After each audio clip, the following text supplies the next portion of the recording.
abrir as vossas Bíblias no livro de Apocalipse, capítulo 14, do versículo 14 ao 20. Apocalipse, capítulo 14, versículo 14 ao 20.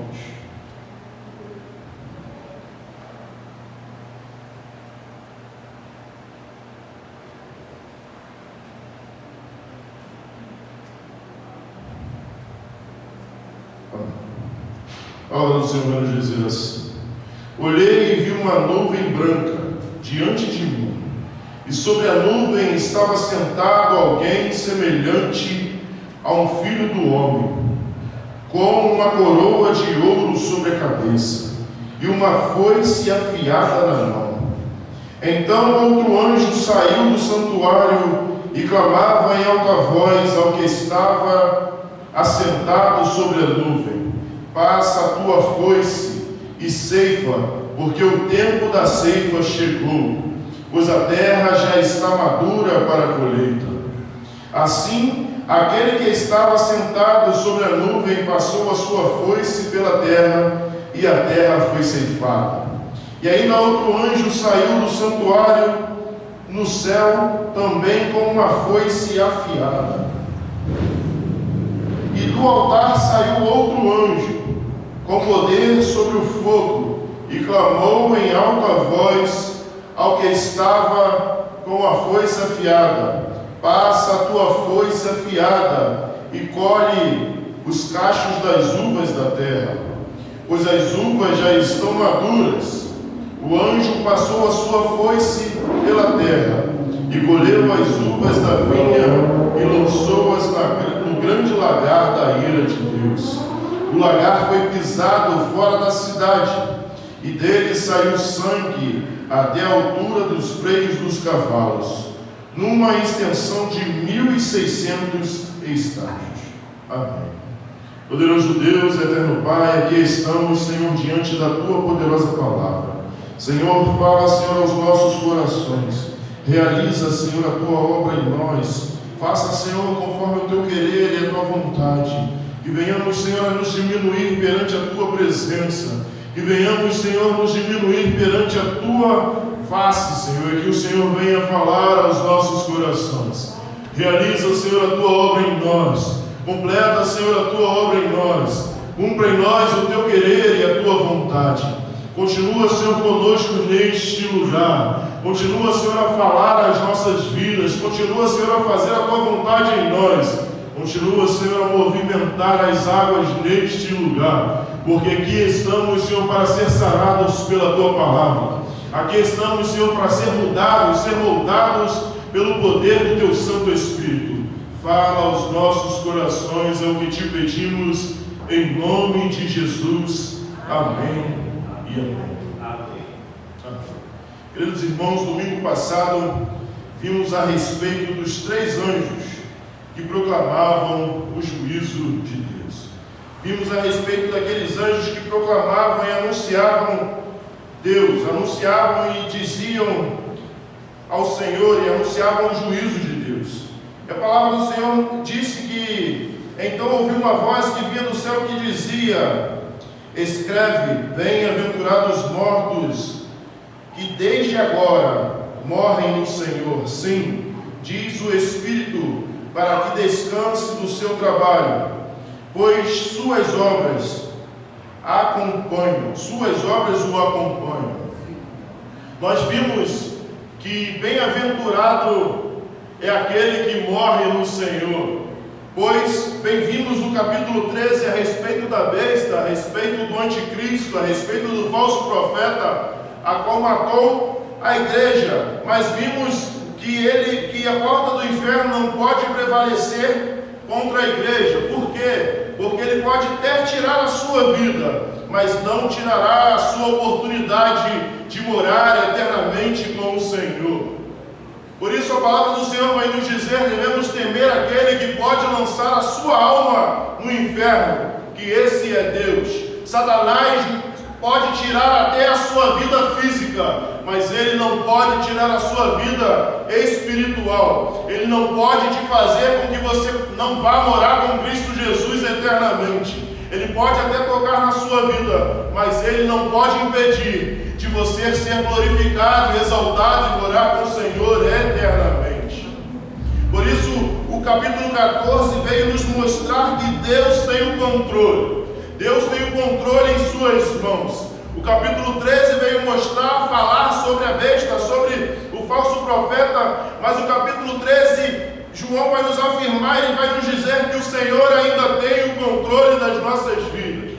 Não importa o que se levante sobre a sua vida, não importa o que aconteça sobre a sua vida, o Senhor ainda está no controle. O Senhor tem o controle das suas vidas. O Senhor tem obras maiores a realizar na sua vida. Nós estamos vendo agora a respeito da ceifa e da colheita das uvas, a respeito do juízo final, a respeito do findar dos tempos, a respeito daquilo que o Senhor tem para cada um de nós. Eu gostaria que abrisse aí em Mateus capítulo 13, versículo 24 e 30, para que possamos entender que colheita é essa que João fala. Que colheita é essa a qual João está falando que será realizado na terra? Jesus apresentou-lhe outra parábola, dizendo: o reino dos céus é semelhante ao homem que semeou boa semente em seu campo. Mas enquanto os homens dormiam, seus inimigos veio e semeou o joio no meio do trigo, e retirou-se. Assim, quando o trigo cresceu e começou a dar espigas, apareceu também o joio. E então os servos do proprietário chegaram-lhe e disseram: Senhor, não semeaste boa semente em teus campos? De onde vem o joio? E ele lhe respondeu: algum inimigo fez isso. E os servos lhe disseram: queres então que eu as arranque? Mas ele disse: não, para que, ao tirar o joio, não arranques com ele também o trigo. Deixe ambos crescer juntos até a colheita. A época da colheita darei aos que fazem a colheita, ajuntai primeiro o joio e atai-o em feixes para queimá-lo, o trigo, porém, recolherei-o no meu celeiro. Amém. João está falando sobre o que Cristo Jesus disse a respeito do findar dos tempos, a respeito daquele grande dia, a qual o Senhor separará o joio do trigo, a qual o Senhor separará aqueles que são daqueles que não são, aqueles que são verdadeiros para aqueles que não são verdadeiros, pois o joio e o trigo eles são semelhantes. A única diferença é que o trigo possui a semente e o joio não produz semente. A única diferença é que um dá frutos e o outro não dá frutos. A diferença do crente verdadeiro em Cristo Jesus é aquele que foi chamado para frutificar, aquele que foi chamado para dar a boa semente da palavra do Senhor. Mas existe o joio no meio do trigo, aquele que está ali a todo o tempo, mas não frutifica, não faz a diferença. Por isso João vai dizer: e olhei e vi uma nuvem branca diante de mim, e sobre a nuvem estava sentado alguém semelhante a um filho de homem, com uma coroa de ouro sobre a cabeça e uma foice afiada na mão.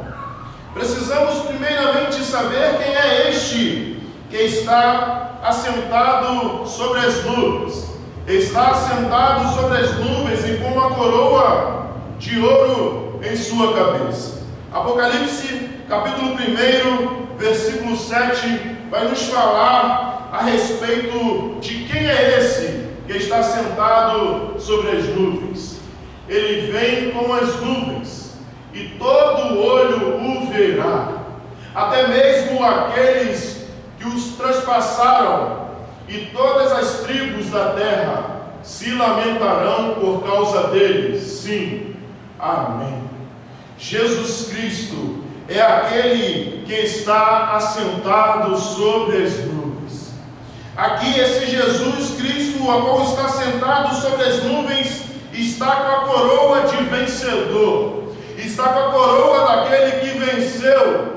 Ele está com a coroa porque ele venceu, e ele está sentado à destra do Pai, e tem em suas mãos todo o poder e toda a autoridade. Não é mais aquele Cristo, o homem, a qual estava na cruz do Calvário, com uma coroa de espinhos em sua cabeça, mas é um Cristo Jesus, que morreu, mas ao terceiro dia ressuscitou, e vivo está para a glória de Deus. Jesus que vem sobre as nuvens brancas, e está sentado, e está com uma coroa de ouro sobre a cabeça, e uma foice afiada em suas mãos. Jesus está com a foice afiada em suas mãos. Eu gostaria de que abrisse lá em Mateus, capítulo 13, de novo, 38 e 40.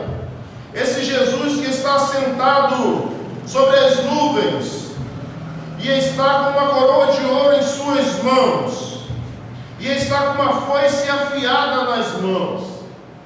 O campo é o mundo, a boa semente são os filhos do reino, o joio são os filhos do maligno. O inimigo que o semeou é o diabo, a colheita é o fim do mundo, e os que fazem a colheita são os anjos. Assim como o joio é colhido e queimado no fogo, assim será no fim do mundo. João, Mateus e Jesus estão nos dizendo sobre os finais do tempo, como será a volta de Cristo Jesus. Vemos que Jesus está sentado sobre as nuvens com a foice em suas mãos. E então outro anjo saiu do santuário e clamava em alta voz ao que estava sentado sobre a nuvem: passa a tua foice e ceifa, porque o tempo da ceifa chegou, pois a terra já está madura para a colheita. Essa palavra madura no original, no grego, vai dizer que ela está bem madura. Jesus ele não se precipita em ceifar a terra. O povo já está bem maduro, os campos já estão bem maduros. No original vai dizer que está bem maduro, está na hora certa de ser colhido. Se passar daquela hora, estragará. Por isso, Jesus não perdeu o controle da minha e da sua vida. Ele sabe a hora de realizar a sua vontade. Ele sabe a hora de realizar o seu trabalho. Ele sabe a hora de fazer aquilo que você precisa e aquilo que você tem pedido. Assim como Ele sabe a hora de colher as vidas daqueles que estarão na terra para a hora do juízo. O Senhor sabe fazer a obra na sua vida, e Ele sabe o momento certo de te entregar. Ele sabe o momento certo de realizar na sua vida. Ele sabe o momento certo de cumprir e de fazer a sua vontade.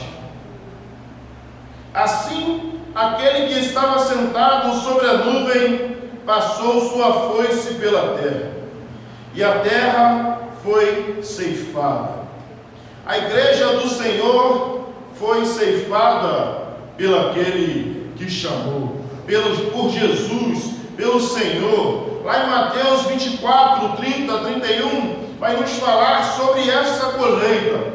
Vai nos falar sobre esta colheita a qual Jesus fará na terra, a qual Jesus tirará a sua igreja, tirará o trigo, tirará aqueles para levar para estar contigo. Então aparecerá no céu o sinal do Filho da terra se lamentarão, e verão o Filho do Homem vindo com poder e grande glória sobre as nuvens do céu. E ele enviará seus anjos com um alto som de trombetas, os quais reunirão os seus escolhidos desde os quatro ventos, de uma a outra extremidade do céu. O Senhor colherá a sua igreja.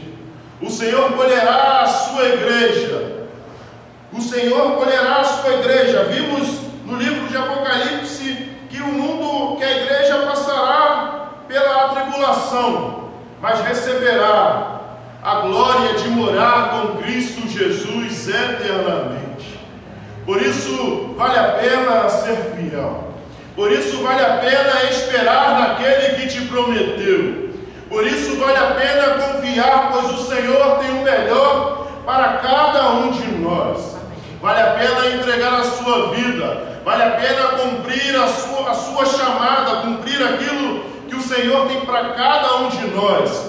Vale a pena realizar a obra do Senhor e cumprir os seus desígnios aqui na terra, pois você receberá um galardão e viverá com Ele eternamente. É necessário frutificar, é necessário dar frutos, é necessário possuir a semente da palavra do Senhor, é necessário fazer com que a palavra do Senhor frutifique nos corações daqueles que o Senhor colocar em sua vida, no seu caminho. É necessário anunciar o Evangelho das boas novas. É necessário, como igreja do Senhor, fazer a vontade do Senhor. Ah, pastor, mas eu não sei falar. Ah, eu não sei como dizer. Viva somente, pois só o seu testemunho, como Paulo vai dizer, somos cartas lidas ao mundo. A sua vida é uma carta lida ao mundo. Viva o amor de Deus. Viva a presença do Senhor.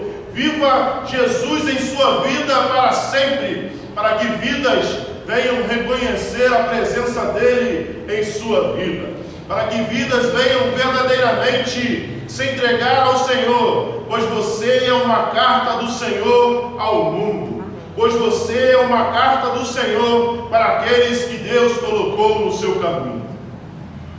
Veremos agora a respeito da colheita das uvas.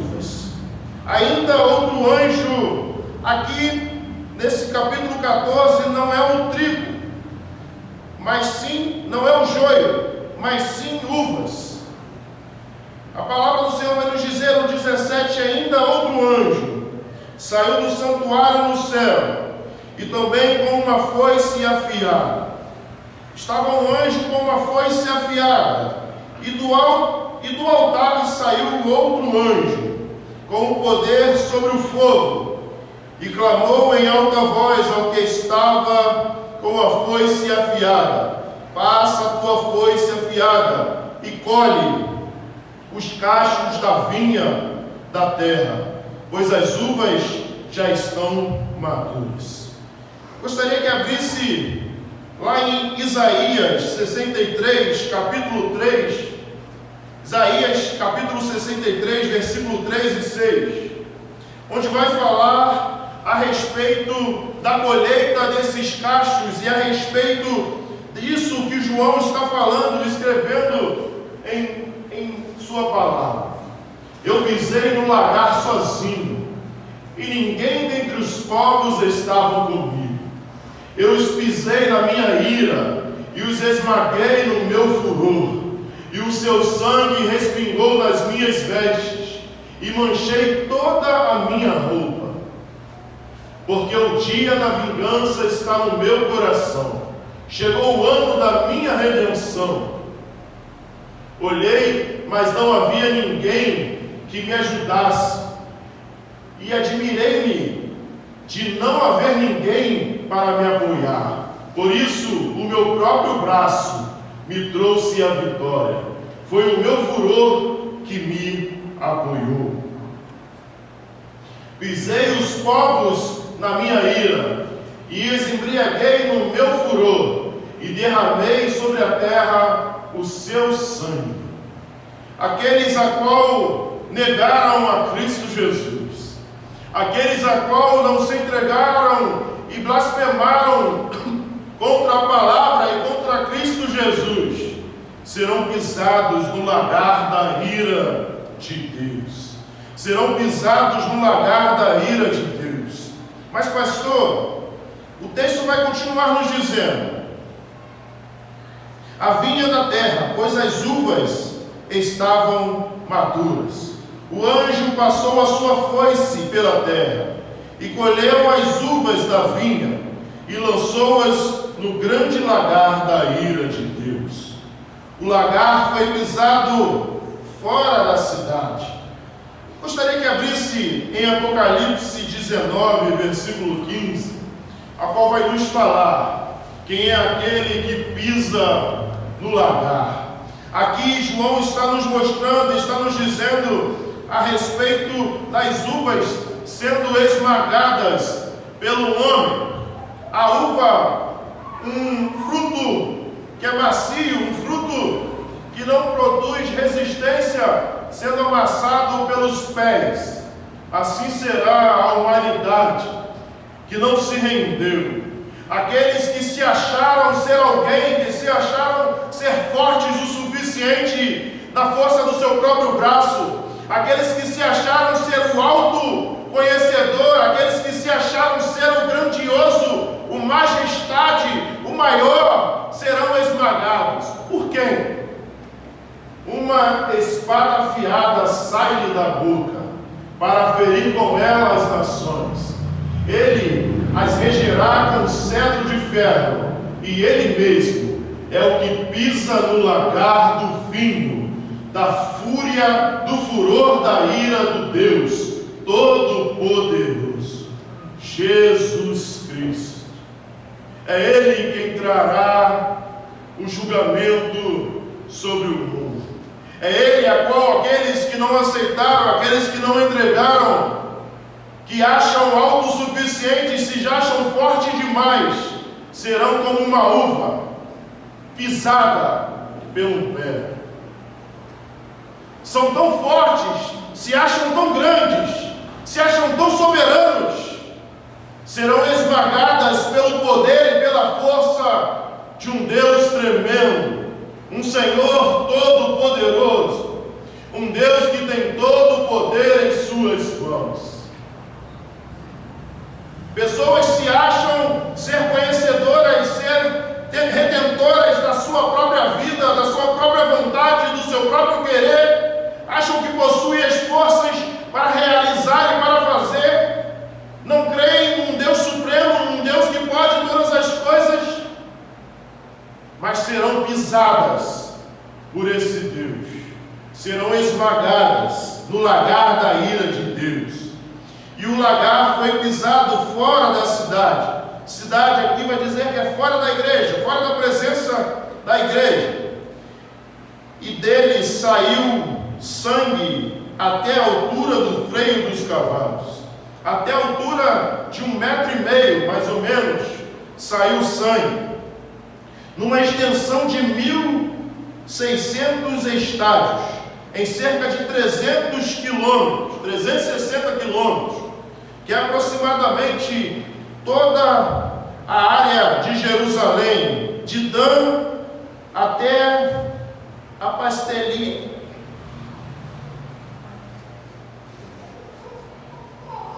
Da cidade de Dan até o final de Jerusalém, cerca de 360 quilômetros, é essa extensão de 1.600 estádios.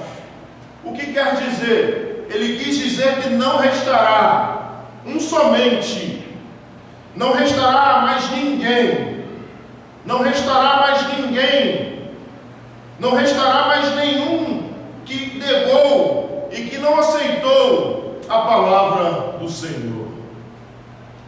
Por isso, queridos irmãos, nesta noite precisamos fazer uma autoanálise, pois o texto nos fala de 2 tipos de pessoas: aqueles que serão colhidos pelo Senhor para viver uma vida eterna, ou aqueles que serão colhidos e serão esmagados e serão subjugados sobre o Senhor.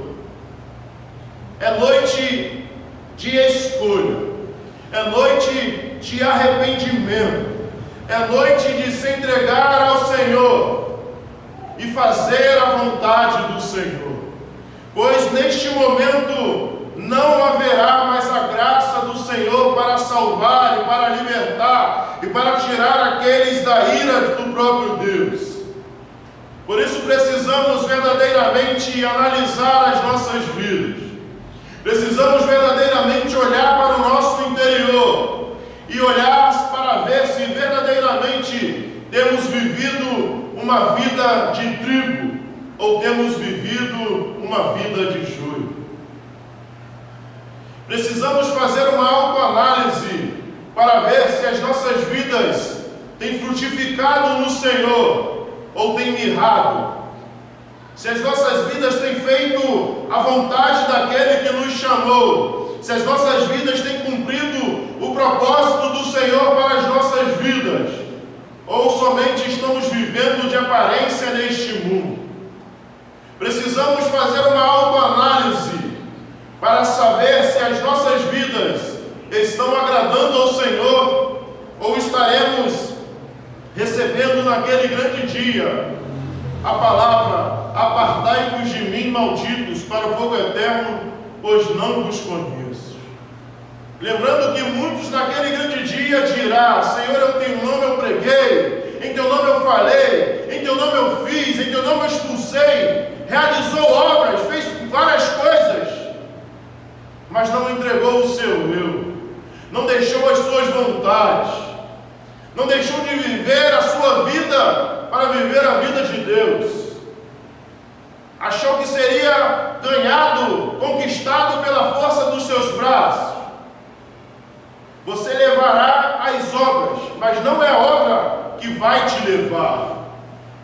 Por isso João vai dizer no capítulo 13, no capítulo 14, versículo 13, a respeito disso, que descansem do seu trabalho, pois suas obras os acompanharão. As suas obras irão com você, mas ela não te levará lá. Você que vai levar ela, não é ela que vai te levar.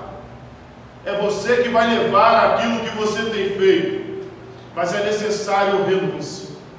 É necessário deixar a sua carne. É necessário negar a si mesmo. É necessário pegar a sua cruz e seguir a Cristo Jesus. É necessário viver uma vida de arrependimento, uma vida de entrega ao Senhor. É necessário fazer a vontade daquele que te chamou. É necessário deixar as suas paixões, a sua vida de lado. É necessário deixar aquilo que te atrai, a sua vontade, o seu desejo, aquilo que você quer, para viver aquilo que o Senhor tem para te dar, aquilo que o Senhor tem para realizar na sua vida. Precisamos escolher para onde queremos ir. Se queremos viver eternamente com o Senhor, ou se queremos viver eternamente debaixo da ira do Senhor. Precisamos fazer essa escolha em nossas vidas. Precisamos escolher se iremos morar eternamente com o Senhor, ou se iremos ficar eternamente debaixo da ira de Deus. Se escolhermos viver uma vida para morar com Cristo Jesus eternamente, muitas coisas precisarão ser mudadas. Se escolhermos viver com o Senhor eternamente, muitas atitudes, pensamentos, desejos, vontades, paixões precisarão ser mudadas. Precisa verdadeiramente uma mudança de vida. Não, isso eu mudo e isso não mudo. Isso eu deixo e isso eu não deixo. Ah, eu deixo isso, mas isso aqui não. Ah, o Senhor toca nisso não, deixa isso para lá. Não, isso aqui eu faço, mas não tem nada a ver não. É necessário mudar por completo. O Senhor não quer pela metade. O Senhor, Ele quer ser Senhor. E quando Ele fala em sua palavra Senhor, é assim como um Senhor é de um escravo. E é isso que Cristo Jesus quer ser em sua vida. é a vontade dele que tem que ser realizada na sua vida. É o querer dele que tem que ser feito na sua vida. É a vontade dele que tem que ser feito no seu casamento, na sua casa, na sua família, nos seus filhos. É a vontade do Senhor que precisa prevalecer. Mas, se queremos ou se quiserem ir morar eternamente debaixo da ira do Senhor, é só viver as suas vontades, suas paixões, o seu querer. Viva o mundo, mas naquele grande dia não terá mais oportunidade. O Senhor irá derramar a sua ira sobre a terra e estarão subjugados eternamente, serão lançados no fogo, como disse a palavra. Precisamos escolher. Cada um precisa fazer a sua escolha. Por mais que eu queira e que o Senhor também queira que todos escolham viver com Ele eternamente, quem precisa decidir e escolher é você. Quem precisa deixar e largar é você. Tem coisas que o Senhor não pode fazer por você. Tem coisas que você precisa deixar. Tem coisas que você precisa largar. Tem coisas que você precisa deixar para viver eternamente com o Senhor.